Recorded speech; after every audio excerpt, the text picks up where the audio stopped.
I am the attorney for our state government, charged by law with providing legal representation to state governmental bodies and officials in the performance of their duties. But last, and certainly not least, I am your attorney. I am the people's attorney, and I'm able to bring lawsuits on behalf of the people of this state whenever their interests are in jeopardy. Now, my department handles more than 35,000 cases a year, and in most of these instances, I can perform these roles simultaneously and seamlessly. But on rare occasions, the roles that I am entrusted to play can sometimes create potential conflicts with other roles, or at least can give the appearance of such conflicts. So because of this, our Supreme Court has recognized a special procedure that allows my office to continue to perform its legal duties even when faced with a perceived or actual conflict of interest. That procedure is our office's conflict wall process. And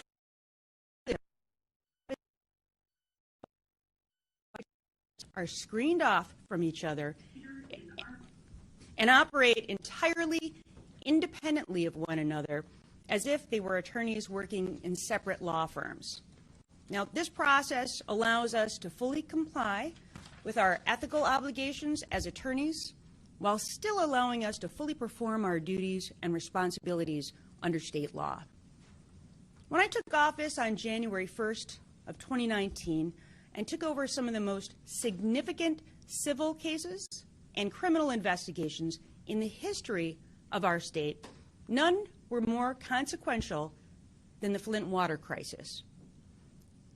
The crisis resulted in more than 100 civil lawsuits against state agencies and employees that my department was defending, along with a criminal investigation that the department had initiated to determine who, if anyone, should be charged as a result of the crisis. Because a conflict wall had been erected separating the criminal and civil teams, and I was presented with the most difficult decision in my tenure as Attorney General as to which side of the wall I would work with. Well, I chose to work on the side of civil litigation and not the criminal investigation because I was committed to trying to resolve those lawsuits as quickly as possible and in a manner that was in the best interests of the people of our state. As for the department's criminal investigation, I demonstrated my commitment to ensuring that a fair, just, and complete investigation occurred by appointing two best prosecutors I know to oversee that work, my Solicitor General, Fadwa Hammoud, and Wayne County Prosecutor Kim Worthy. Fadwa and Kim's commitment to pursuing justice for victims is reflected in career prosecutors, and, in my opinion, their reputations are unmatched in this state. 2 years ago, I stood at a press conference to announce that they would be taking over the criminal investigation of the Flint Water Crisis. And by placing one of the department's most important criminal investigations under their full and complete control, I placed my trust and the City of Flint's trust in their very capable hands. Well, today we have come full circle as I stand here in my department's new Flint office to hear the results of their investigation along with the rest of you. Now, regardless of the outcome, I wanted to take this opportunity to thank Fadwa and to thank Kim and their incredible team of prosecutors and investigators. They took on what is the largest criminal investigation in the history of the state of Michigan without hesitation. And so I wanted to make sure that I had the opportunity to thank them personally and publicly today. And with that, I will now turn this over to Kim Worthy to begin their announcement.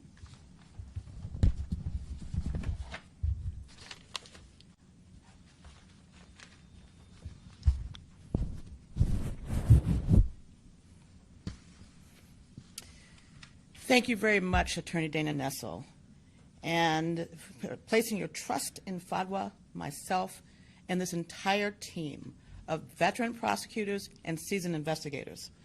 Our work on this case begins with the understanding that the impact of the Flint Water Crisis cases And what happened in Flint will span generations and probably well beyond the way others will live our lives. This case has nothing whatsoever to do with partisanship. It has to do with human decency, resurrecting the complete abandonment of the people of Flint, and finally holding people accountable for their alleged unspeakable atrocities that occurred in Flint all these years ago. Pure and simple, this case is about justice, truth, accountability, poisoned children, lost lives, still not whole, and simply giving a damn about all of humanity. This investigation was carried out by career prosecutors and public servants who know how to conduct a criminal investigation, follow the evidence without any preconceived notion whatsoever, and use all the necessary and available investigative tools to law enforcement. Through the course of this investigation, we reviewed literally millions and millions of documents and several hundred electronic devices, executed dozens of search warrants, and worked countless hours even in the midst of the COVID-19 pandemic. From the start, this and all of the resources that I just spoke about that could give the citizens of Flint a full that they deserved. One of these resources included enlisting a group of world-renowned infectious disease experts to study the deaths in this case and to study the deaths in Flint that were potentially related to Legionella. It is critical that these deaths be reviewed by unbiased, highly qualified professionals. These experts individually reviewed each case and made an independent determination as to each and every cause of death. The panel then convened to review and adjudicate their conclusions. In terms of the massive electronic data in this case that was compiled and reviewed, this is one of the largest criminal investigations currently underway in the world. In January of 2020, last year, the team filed a grand jury petition with the chief judge of the 7th Circuit Court for Genesee County. That petition was granted, and the Honorable Judge David Newblatt was appointed by the chief judge to act as a one-man grand juror to investigate these crimes related to the Flint Water Crisis. The grand jury issued indictments after listening to and evaluating all of the evidence presented. A grand jury provides a broad range of investigative tools. The size and scope of this investigation required the use of all investigative tools available. The greatest benefit to our use of the grand jury was that it clearly provided the ability to conduct this investigation expeditiously and efficiently, and to use the public resources in the most efficient way possible. But we were also bound by the statutory requirements, the statutory secrecy provisions of the grand jury statutes, in particular, Michigan compiled laws 767.3, 767.4, and 767.18. We could not, and still can't, about the witnesses, what they will say, or the evidence that was put to the grand jury.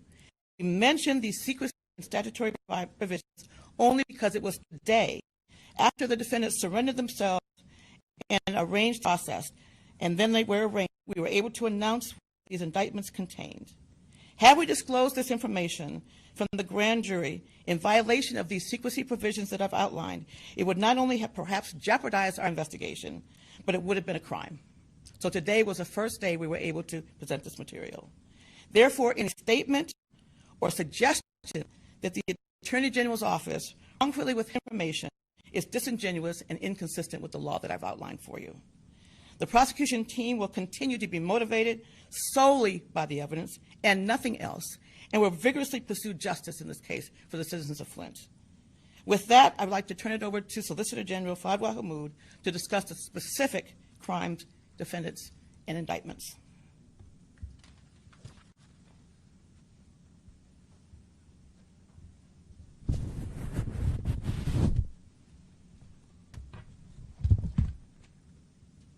Thank you, Attorney General Nessel, for entrusting Prosecutor Worthy and I with leading this investigation.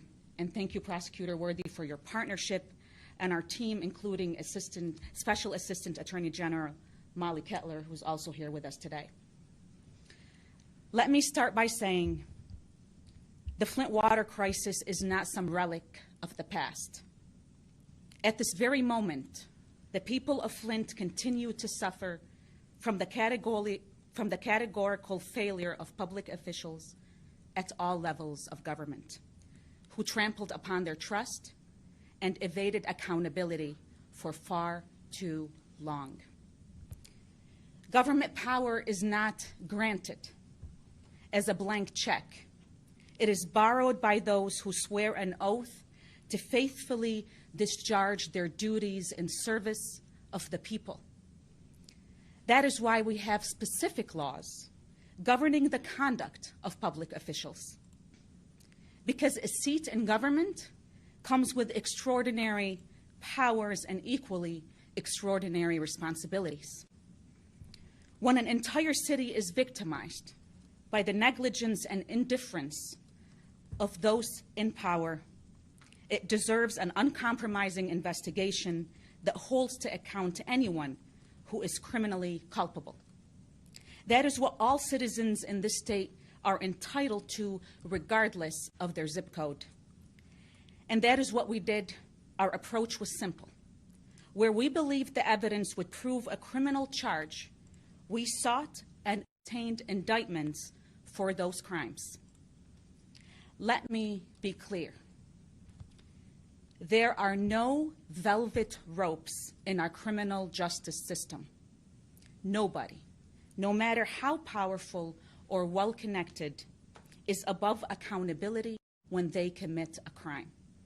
And just as no one in this case was unfairly targeted, no one was given any special passes or privileges. Finally, we may never know all the names of those who had their lives and livelihoods destroyed by this man-made crisis. And although the criminal justice system alone cannot remedy all the suffering that every person endured, we took our part seriously, and we hope others will do the same to ensure that this never, ever happens again. I would now like to discuss the indictments. It is important to remind everyone that a criminal charge is merely an allegation, and a defendant is presumed innocent unless and until proven guilty. Further, I will provide a summary of the indictments. While I will provide that summary, I am not able to comment on the evidence that supports these indictments. This is because MCL 767.4a prohibits us from sharing any testimony, evidence, or information used in connection with the grand jury inquiry. The indictments are as follows. Nicholas Lyon, former director of MDHHS, is charged with 9 counts of involuntary manslaughter, for each a 15-year felony, and 1 count of willful neglect of duty, a 1-year misdemeanor, for his failures and grossly negligent performance of his legal duties while director of MDHHS to protect the health of the citizens of Michigan in accordance with the Public Health Code. Eden Wells, former chief medical executive, is charged with 9 counts of involuntary manslaughter, each a 15-year felony, and 1 count of willful neglect of duty, a 1-year misdemeanor, for her failures and grossly negligent performance of her legal duties while director of MDHHS to protect the citizens of Michigan in accordance with the Public Health Code. In addition, she is charged with 2 separate counts of misconduct in office, each a 5-year felony, for 2 separate incidences of preventing or attempting to prevent the distribution of public health information about Legionnaire's disease in Genesee County. Nancy Peeler, former manager of the Early Childhood Health Section at MDHHS, is charged with 2 counts of misconduct in office, each a 5-year felony, for concealing and later misrepresenting data related to elevated blood lead levels of children in the city of Flint, and 1 count of willful neglect of duty, a 1-year misdemeanor, for her failure to act upon information of those elevated blood lead levels. Gerald Ambrose, former finance director and state-appointed emergency manager of the city of Flint, is charged with 4 counts of misconduct in office, a 5-year felony for acts related to the city of Flint's finances, as well as Flint's water supply source. Darnell Early, former state-appointed emergency manager for the city of Flint, is charged with 3 counts of misconduct in office, each a 5-year felony for acts related to City of Flint's finances, as well as misinformation about the quality and safety of the Flint water supply.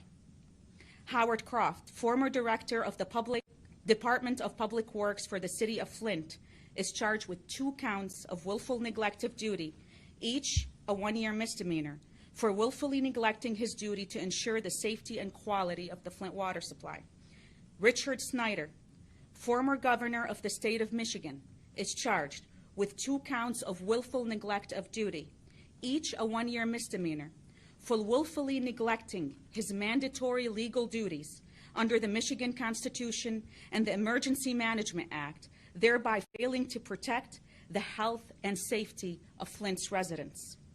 Jared Agan, former director of communications and chief of staff of the Executive Office of Governor Snyder, is charged with 1 count of perjury, a 15-year felony, for giving false statements under oath.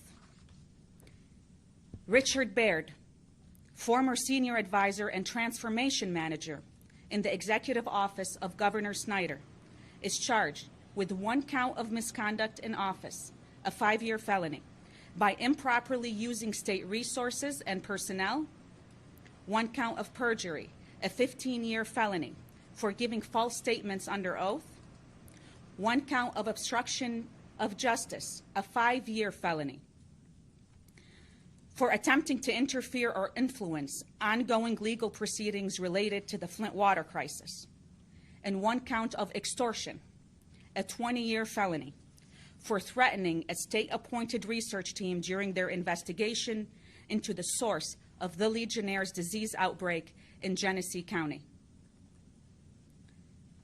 All defendants turned themselves in to the Genesee County Jail. They have been processed and have been arraigned on the charges. The arraignments were handled by Assistant Attorney General Bryant Oskowitz. Richard Snyder and Howard Croft were arraigned in 67th District Court by Judge Christopher Odette, and their next court date is January 19th before Judge Crawford. The remainder of the defendants were arraigned in the 7th Circuit Court by Judge Elizabeth Kelly, and their next court date is February 18th at 3 p.m., and no judge has been assigned at this time. I'd like to take this moment to acknowledge the work and assistance of Judge Newblatt and his staff, the 7th Circuit Court in Genesee County, as well as the Genesee County Sheriff in accommodating our prosecution team during this grand jury proceeding, especially during this pandemic, and the ensuing processing and arraignment of the defendants. I want to personally thank Genesee County Sheriff Chris Swanson for working with our chief investigator and investigative team to ensure defendants were processed in an efficient manner.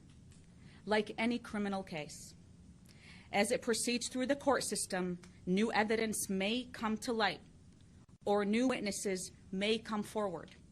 So while our focus now is on prosecuting these cases, we won't neglect any need for further investigation. Let me end by thanking the people of Flint for their patience.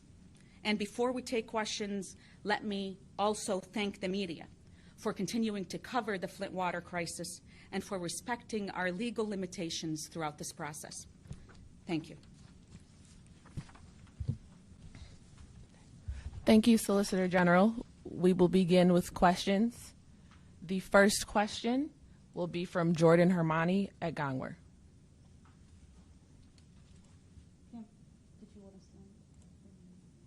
Hi, hello, can you hear me? Can you hear? I can hear. Yes. Okay, hi, thank you for taking my question. On a general note, how is what Rick Snyder did during his time in office in the Flint water crisis different than any other time a governor made a wrong call and people got hurt? I know you can't discuss specifics, but I was wondering if you could elaborate on the willful neglect charge. What I can say, I mean, obviously you've already heard state the law and Prosecutor Worthy stated the law. We can't comment on the specific or the evidence or testimony taken in this case. But what I can tell you is based on the evidence we charged because we believe that his willful neglect of duty amounted to a crime. Thank you. Next is Jonathan Oosting from Bridge.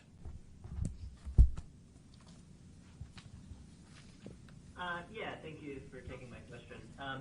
Some of the arguments raised by allies of Nick Lyon and the governor as well have suggested it may have a chilling effect on people serving in state government who need to make decisions on the fly. I'm wondering if you can comment on those sort of concerns from those people. Yes, that question was kind of addressed, but we've had how many governors for the state of Michigan, and this is the first one charged with 2 misdemeanors. This goes far beyond leading a large organization and someone in your organization makes a mistake or a failure to supervise. As the evidence comes out, it would be plain for everybody to see why, in fact, charges were absolutely necessary in this case. So it goes far beyond just failing to supervise or someone making a mistake on your staff, far beyond. Thank you, Prosecutor Worthy. Next is Christiana Ford from WILX.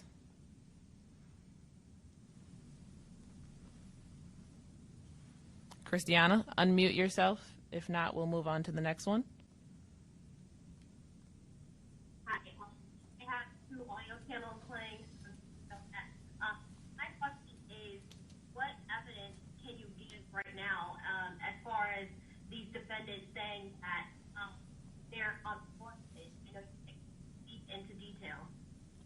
She said, what evidence can you explain or provide regarding the defendant saying that this is unwarranted? We can't provide any evidence at all.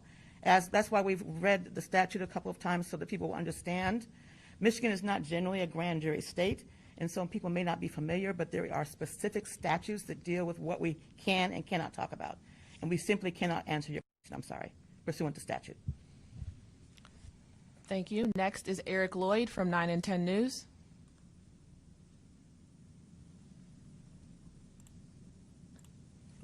Eric, unmute yourself. If not, we will move on to the next.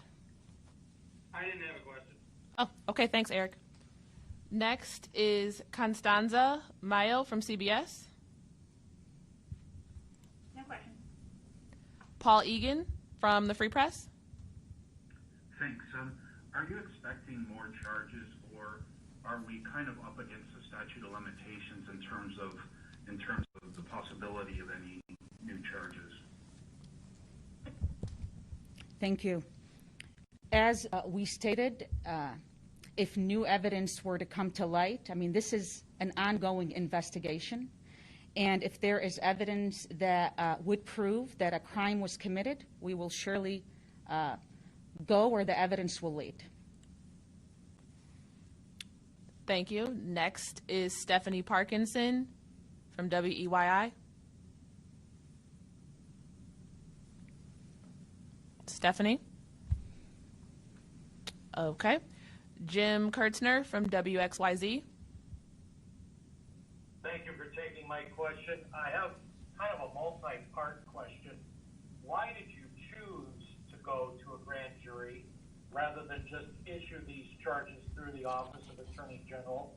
I know you can't discuss certain specifics of the grand jury process, but was a charge of involuntary manslaughter considered for Governor Snyder? Some people have already said they're disappointed that he has not been charged with a felony, while some of his aides have been. And the last part of my question, how long will the people of Flint and the state of Michigan have to wait for justice? What's the time frame on all of these trials going through and getting a resolution one way or the other?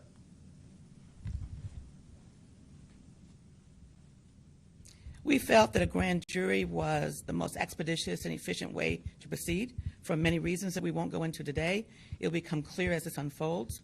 I can't put a timestamp on how long this would all take.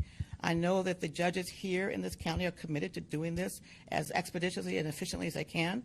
I do know that, of course, we all know that there's a pandemic, and that has chilled a lot of the trial work that's been going on all over the state. So that's really an impossible question to answer because of the pandemic. The third part of your question, I don't remember what it was. Was a charge of involuntary manslaughter on the table for the governor? Again, that would be commenting on what went on during the grand jury proceedings. Thank you, Prosecutor Worthy, and thanks, Jim. I just want to comment, say one My thing. apologies. Solicitor General would like to respond as well. I want to comment on the grand jury proceeding as well, to touch on what Prosecutor Worthy said. What this team did is make sure that we used every investigative tool at our disposal to investigate this case, because the people of Flint deserved that we treat this investigation as the most important investigation in the world, and that's how we proceeded.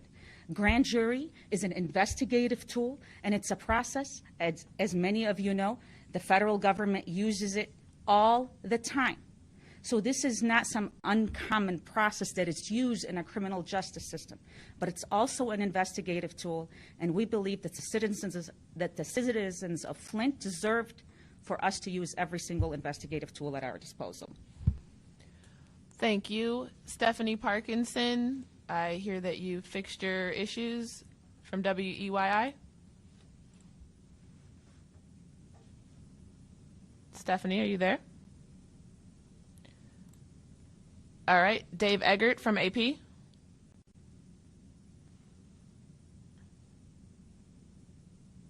Hi, thanks for taking the call. Wanted to follow up on something from earlier. I think it maybe was the first or second question.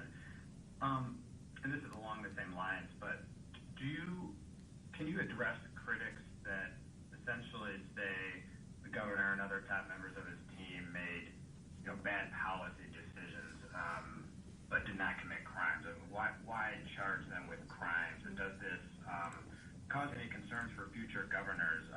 Even in the midst of a pandemic, there have been deaths, and some have blamed policy decisions, have pointed the finger at the Whitmer administration, for instance. Thank you, and I think that Prosecutor Worthy addressed this question. Listen, we are investigating crimes. Our approach was simple, where we believed crimes were committed under the law, and the evidence supported. We sought indictments, and we obtained those indictments on those criminal acts. Public officials are subject to the same laws as everybody else. Again, there are no velvet ropes in our criminal justice system. All right. Next is Hank Winchester or Karen Drew from WDIV.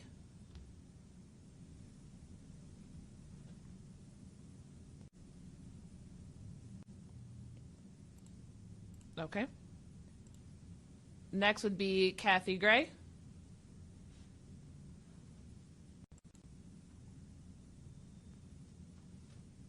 Okay. Rick Pluta, Michigan Public Radio.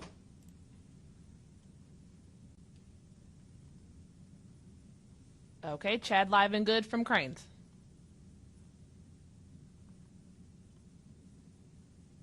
Chad, go ahead. I see you in the chat. Go ahead with your question. You can unmute.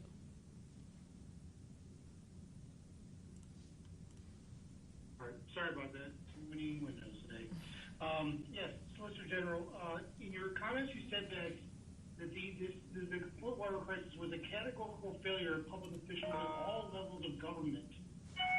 Why is nobody from the Genesee County Health Department, who was perfectly capable of telling the public about a Legionnaire's outbreak over a period of a year or more, why has nobody been charged from that department, and why has nobody from the EPA been charged? They too, along with the CDC, were informed of this Legionella outbreak and did not make it public either. Thank you for your question. I know that there are a lot of questions out there that would require us to comment on the evidence presented in the grand jury. And even though I can't directly answer your question, I can tell you this. We pursued a full and thorough investigation, and based on that investigation and the evidence that was presented to the grand jury, we received indictments on that. But what I can assure everybody, something that Prosecutor Worthy already touched on, We conducted a full and thorough investigation and followed the evidence in this case. Okay, Stephanie Parkinson, and then Ann Parrott from ABC 12 is following her.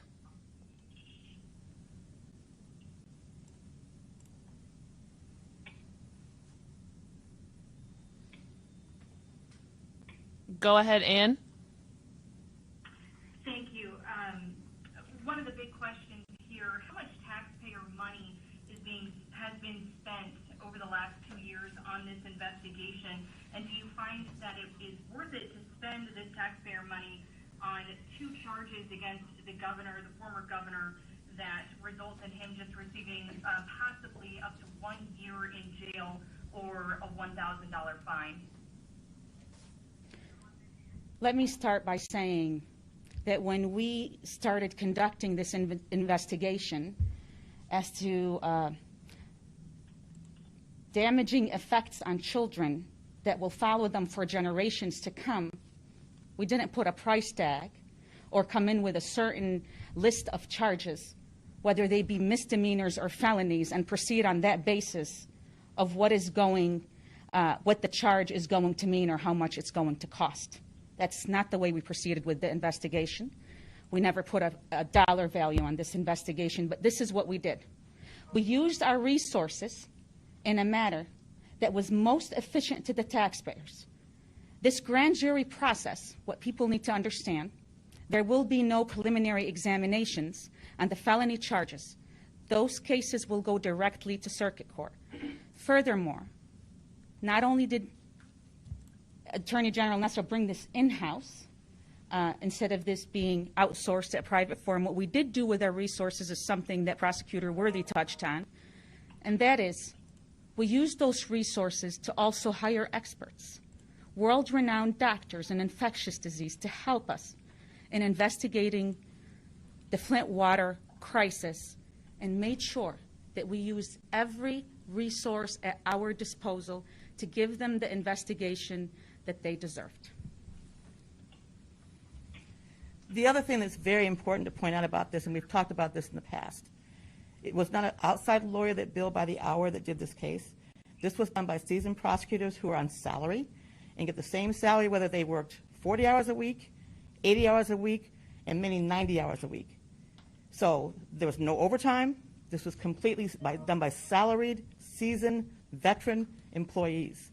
So again, a very expeditious use of taxpayer dollars. Nobody was billing hours. We get the same salary throughout. Thank you, Prosecutor Worthy. We've got time for just a couple more questions. Craig Mauger from the Detroit News.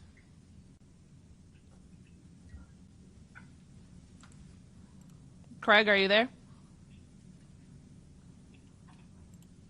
All right, Tim Skubic from WLNS.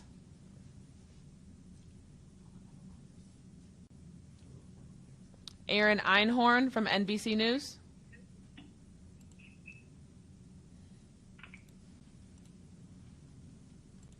Okay. Brianna, I'm sorry, your last name starts with an O, from WNEM.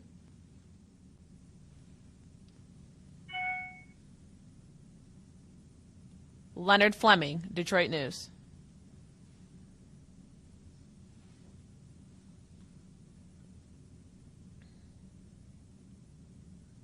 Heather Walker, Wood TV. Thank you. How confident are you in the evidence that you have against former Governor Snyder that it will result in a conviction? Just like any other case, we charge cases that we can prove beyond a reasonable doubt. We do not charge cases that we cannot prove beyond a reasonable doubt. So we're confident in all the charges that we have meted out today. Thank you. Just a couple more questions. Joe Gillen from FREEP.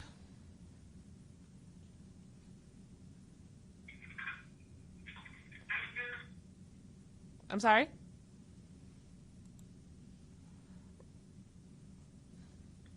John Hewitt, WWJ News Radio.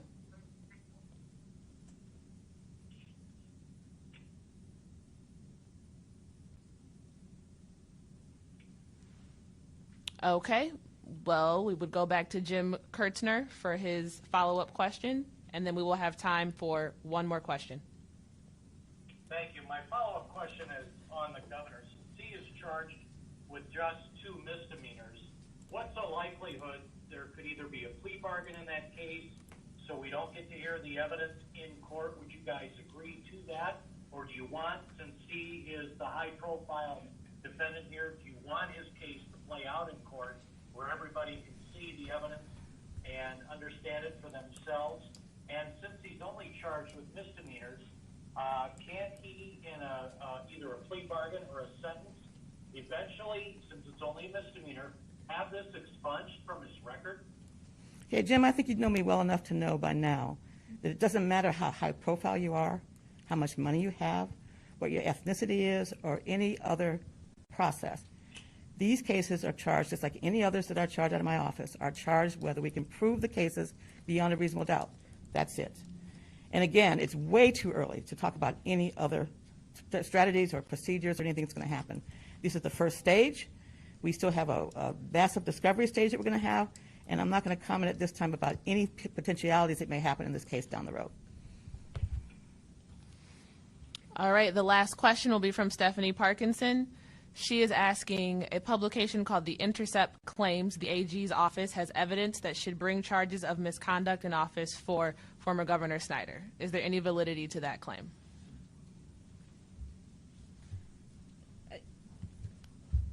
Again, like we've stated before, we followed the evidence in this case and asked for indictments on that evidence in court. And other than that, I can't comment on anything else that came out during the grand jury testimony. Thank you, Solicitor General, and Thank thank you. you everyone for tuning in. Have a great day. Thank you.